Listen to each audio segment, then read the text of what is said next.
Hi hello and welcome to the curious mind. അത് രാവിലെ റെഡിയായി വലിയ കാര്യത്തോടെ സ്പെഷ്യൽ ക്ലാസ് കൂടാൻ കോളേജിൽ ചെന്നിരിക്കുമ്പോൾ അല്ലെങ്കിൽ ക്ലാസ്സിൽ ഇരിക്കുമ്പോഴത്തേക്കും നമ്മുടെ സാറ് സ്വസ്ഥമായി തിരിഞ്ഞെന്ന് ക്ലാസ് എടുക്കുന്നു. നമ്മൾ സ്വസ്ഥമായി ശ്രദ്ധിക്കാതെ ഇങ്ങനെ ഇരിക്കുന്നു. സാറ് നമ്മളെ പെട്ടെന്ന് തിരിഞ്ഞു നോക്കുന്നു. അപ്പോൾ ഇത് അവൻ കടന്നു വരുന്നു. ക്ഷണിക്കപ്പെടാത്ത ഒരു അതിഥിയെ പോലെ, രംഗബോധമില്ലാത്ത കോമാളിയെ പോലെ, ചില സമയങ്ങളിൽ വില്ലനെ പോലെ. ആരാണ് അവൻ? അത് തന്നെ നമുക്കെല്ലാവർക്കും അറിയുന്ന വായിക്കോട്ട അല്ലെങ്കിൽ കോട്ടുവായ. പല അവസരങ്ങളും ഇത് കാണുന്ന സാറ് തിരിച്ച് നമ്മളോട് ചോദിക്കും, താൻ എന്നെ കൂടെ രാവിലെ വലിയ ശവത്തോട്ട് കേട്ടുപോടുമെന്ന്. ഈ അവസരം നിങ്ങൾക്ക് പലർക്കും കാണേണ്ടി അല്ലെങ്കിൽ നിങ്ങളുടെ പലരുടെയും അനുഭവത്തിൽ ഉണ്ടായിരിക്കും അല്ലേ? അത്തരത്തിൽ നമ്മൾ ഈ ചടിക്കുന്ന ഈ വില്ലനെ കുറിച്ചാണ് നമ്മൾ ഇന്ന് സംസാരിക്കാൻ പോകുന്നത്. സോ നമ്മൾ എങ്ങനെയാ വായിക്കോട്ട വിടുന്നേ? എന്തിനാ വായിക്കോട്ട വിടുന്നേ? അല്ലെങ്കിൽ ആരെങ്കിലും വായിക്കോട്ട വിടുന്നേ കണ്ടാലും സൗണ്ട് കേട്ടാലും നമ്മൾ എങ്ങനെ വായിക്കോട്ട വിടുന്നേ? So why do we yawn or why is yawning contagious? ഇതാണ് നമ്മൾ ഇന്ന് സംസാരിക്കാൻ പോകുന്നത്. എന്നെ പല അവസരങ്ങളിലും ചതിച്ചിട്ടുള്ള ഈ വില്ലനെ കുറിച്ച് ഞാൻ ആദ്യകാലങ്ങളിൽ ഒന്ന് ശ്രദ്ധിച്ചായിരുന്നു, ഒന്ന് അന്വേഷിച്ചായിരുന്നു. അപ്പോൾ എനിക്ക് തോന്നിയത്, നമ്മുടെ സാമാന്യ ബുദ്ധിയിൽ നിന്നും ഞാൻ ചിന്തിച്ചപ്പോൾ എനിക്ക് തോന്നിയത്, നമ്മൾ ശക്തമായി ഉള്ളിലേക്ക് വായു വലിച്ചെടുക്കുമല്ലേ, അപ്പോൾ ചിലപ്പോൾ നമ്മുടെ ഓക്സിജൻ അളവ് കുറയുന്നതുകൊണ്ടാകാമല്ലോ നമ്മൾ ഇത്തരത്തിൽ വായു ഉള്ളിലേക്ക് വലിച്ചെടുക്കുന്നത് എന്നായിരുന്നു ഞാൻ വിചാരിച്ചത്. എന്നാൽ ഇത് ഞാൻ റിസർച്ച് ചെയ്തപ്പോൾ എനിക്ക് മനസ്സിലാക്കാൻ സാധിച്ചത് ഈ തിയറി ആദ്യകാലങ്ങളിൽ നിലനിന്നിരുന്നു. എന്നാൽ പിൽക്കാലത്ത് ഇത് തെറ്റാണ് എന്ന് റിസർച്ചേഴ്സ് തെളിയിച്ചിട്ടുണ്ട്. കാരണം നമുക്ക് ഏറ്റവും കൂടുതൽ ഓക്സിജന്റെ അളവ് കുറയുന്ന എപ്പോഴൊക്കെയാണ്? നമ്മൾ എക്സസൈസ് ഒക്കെ ചെയ്യുമ്പോൾ അല്ലെ. പക്ഷെ നമ്മൾ എക്സസൈസ് ചെയ്യുമ്പോൾ നമ്മൾ വായിക്കോട്ട് വിടാറുണ്ടോ? ഇല്ല. അപ്പോൾ ഇതിൽ നമുക്കൊരു കാര്യം മനസ്സിലാവും, നമ്മുടെ ബ്രെയിനിലേക്കുള്ള അല്ലെങ്കിൽ നമ്മുടെ ഓക്സിജൻ കുറയുമ്പോൾ അല്ല സത്യത്തിൽ നമ്മൾ വായിക്കോട്ട വിടുന്നത് എന്ന്. പിന്നെ ഒരുതരം തത്തകളായിട്ടുള്ള പാരക്കീറ്റ്സിൽ ഇവരൊരു പരീക്ഷണം നടത്തി. ഇവരെന്ന് പറഞ്ഞാൽ റിസർച്ചേഴ്സ് ഒരു പരീക്ഷണം നടത്തി. അവർക്ക് അപ്പോൾ കണ്ടെത്തിയതെന്ന് പറഞ്ഞു കഴിഞ്ഞാൽ ഈ പാരക്കീറ്റ്സ് വായിക്കോട്ട വിടാറുണ്ട്. ഇവ വായിക്കോട്ട വിടുന്നത് ഒരു പ്രത്യേകം ടെമ്പറേച്ചർ വേരിയേഷൻ അല്ലെങ്കിൽ ചൂട് കൂടുന്ന അവസരങ്ങളിലൊക്കെയാണ് ഇവർ ഇത്തരത്തിൽ വായിക്കോട്ട വിടുന്നത്. ഇതിൽ നിന്ന് ഒരു കാര്യം മനസ്സിലായി, നമ്മുടെ ബ്രെയിനിലെ ചൂടിനനുസരിച്ചിട്ടാണ് നമ്മൾ വായിക്കോട്ട വിടുന്നത് എന്ന്. ബ്രെയിൻ സെൽസ് ചൂടായി കഴിയുമ്പോൾ നമ്മൾ വായിലൂടെയൊക്കെ നമ്മൾ കാറ്റ് വലിച്ച് ഉള്ളിലേക്ക് വിടുമ്പോൾ തണുത്ത കാറ്റ് ഉള്ളിൽ വന്ന് നമ്മുടെ അവിടെയുള്ള ബ്ലഡ് വെസൽസിൽ നിന്നും ബ്ലഡിലുള്ള ആ ചൂടിനെ വലിച്ചെടുത്ത് തണുപ്പിച്ച് ഇത് തിരിച്ചുവിടും. അപ്പൊ ഈ തണുത്ത ബ്ലഡ് അവിടെ ചെന്ന് നമ്മുടെ ബ്രെയിൻ സെൽസിനെ തണുപ്പിക്കും. ഈ തിയറി ശരിയാണോ എന്നറിയാൻ വേണ്ടി അവരൊരു പരീക്ഷണം നടത്തി. അതായത് ആളുകളുടെ തലയിൽ തണുത്ത പാക്കും ചൂട് പാക്കും വെച്ചു കൊടുത്തു. അപ്പൊ ചൂട് പാക്ക് വെച്ചിരിക്കുന്നവർക്കാണ് കൂടുതൽ യോൺ ചെയ്യാനുള്ള ടെൻഡൻസി ഉള്ളത്. അതോടൊപ്പം തണുത്ത പാക്ക് വെക്കുന്നവർക്ക് ആ ഒരു ടെൻഡൻസി വളരെ കുറവാണ് എന്നാണ് പഠനങ്ങൾ സൂചിപ്പിക്കുന്നത്. അടുത്തതായിട്ട് നമ്മൾ പോകുന്നത് എന്നെ വളരെയേറെ ആശ്ചര്യപ്പെടുത്തിയിട്ടുള്ള, ചിലപ്പോൾ നിങ്ങളെയും ഒക്കെ ഒന്ന് ചിന്തിപ്പിച്ചിട്ടുള്ള ഒരു കാര്യത്തെ കുറിച്ചിട്ടാണ്. Why is yawning contagious? അല്ലെങ്കിൽ ഒരാളിൽ നിന്നും മറ്റൊരാളിലേക്ക് എങ്ങനെയാണ് ഈ യോണിങ് ഇങ്ങനെ പടരുന്നത് അല്ലെങ്കിൽ പകരുന്നത് എന്നതിനെ പറ്റി ഒത്തിരിയേറെ റിസർച്ചുകൾ നടക്കുന്നുണ്ട്. ഇത്തരത്തിൽ അവരെത്തിയ ചില കൺക്ലൂഷനുകളിലേക്കാണ് നമ്മളിപ്പോൾ പോകുന്നത്. ഒന്നാമതായിട്ട് ഫിസിക്കലി നമ്മൾ പറയുവാണെങ്കിൽ നമ്മുടെ ചുറ്റും നടക്കുന്ന ചില കാര്യങ്ങളോട് നമ്മുടെ ശരീരം പെട്ടെന്ന് റിയാക്ട് ചെയ്യാറുണ്ട്. അതായത് ഒരു സ്റ്റിമുലസിനോട് നമ്മൾ പെട്ടെന്ന് ഒരു റിഫ്ലെക്സ് ആക്ഷൻ നടക്കും. ഒന്നുമില്ല, ചൂടുള്ള ഒരു വസ്തുവിൽ തൊടുമ്പോൾ നമ്മൾ കൈവലിക്കത്തില്ലേ? അതുപോലെ തന്നെ പെട്ടെന്ന് ഒരു സൗണ്ട് കേൾക്കുമ്പോൾ നമ്മൾ ഞെട്ടത്തില്ലേ?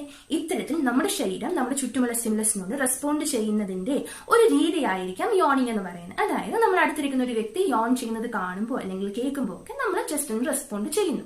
ഇനി നമ്മൾ ഇതിന്റെ സൈക്കോളജിക്കൽ കാര്യത്തിലേക്കാണ് പോകുന്നത്. സൈക്കോളജിക്കൽ കാര്യം എന്ന് പറഞ്ഞു കഴിഞ്ഞാൽ, നിങ്ങൾ കണ്ടിട്ടുണ്ടോ നമ്മുടെ ഉള്ളിലുള്ള എമ്പതി എന്ന വികാരത്തെ? നിങ്ങൾ കണ്ടിട്ടില്ല, പക്ഷെ നിങ്ങൾക്ക് പലപ്പോഴും ഫീൽ ചെയ്തിട്ടുണ്ടാവും. നമ്മുടെ എല്ലാവരിലും സിമ്പതി അല്ല എമ്പതി ഉണ്ടാവും. അതായത് മറ്റൊരാളുടെ സ്ഥാനത്ത് നിന്ന് നമ്മളെ തന്നെ ചിന്തിക്കുന്ന അങ്ങനെ ഒരു രീതി ഉണ്ട് അല്ലെ.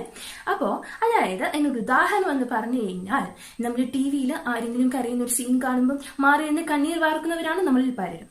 ഇത്തരത്തിൽ മറ്റൊരാളുടെ വികാരങ്ങൾ കാണുമ്പോൾ, മറ്റൊരാളുടെ ഒരു ക്ഷീണം കാണുമ്പോൾ നമ്മളും അവരായി മാറുന്ന ഒരു പ്രവൃത്തിയാണ് ഈ എമ്പതി എന്ന് പറയുന്നത്. ഏറ്റവും കൂടുതൽ എമ്പതി കാണിക്കുന്ന 5 വയസ്സിന് മുകളിൽ പ്രായമുള്ളവരും ഒത്തിരി പ്രായമാകാത്തവരുമായ ആളുകളുടെ ഇടയിലാണ്.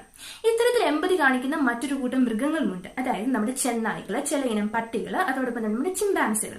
അപ്പം ചിമ്പാൻസികളിലും നായ്ക്കളിലും മനുഷ്യരിലും ഒക്കെ നടത്തിയ പഠനങ്ങളിൽ കാണാൻ സാധിച്ചത് അവരിലെ യോണിങ് എന്ന് പറയുന്നത് പകരുന്നതാണ്.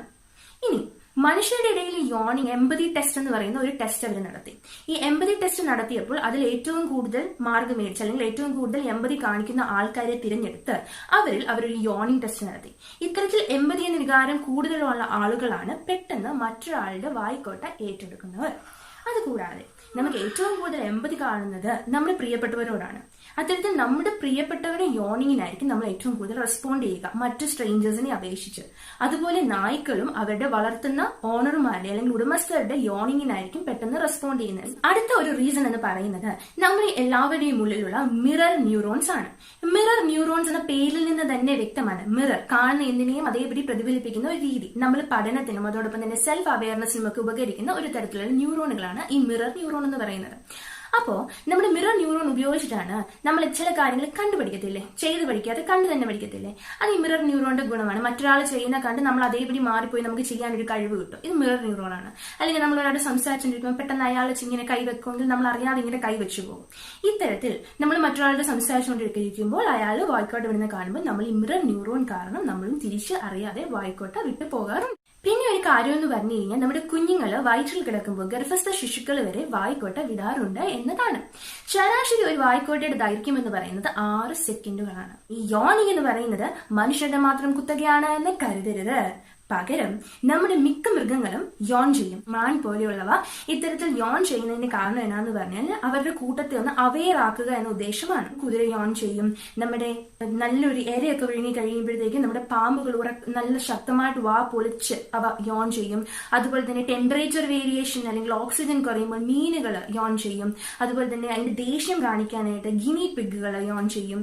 ഇങ്ങനെ പലതരത്തിൽ യോണിങ് കാണിക്കുന്ന ഒത്തിരിയേറെ മൃഗങ്ങളുണ്ട്.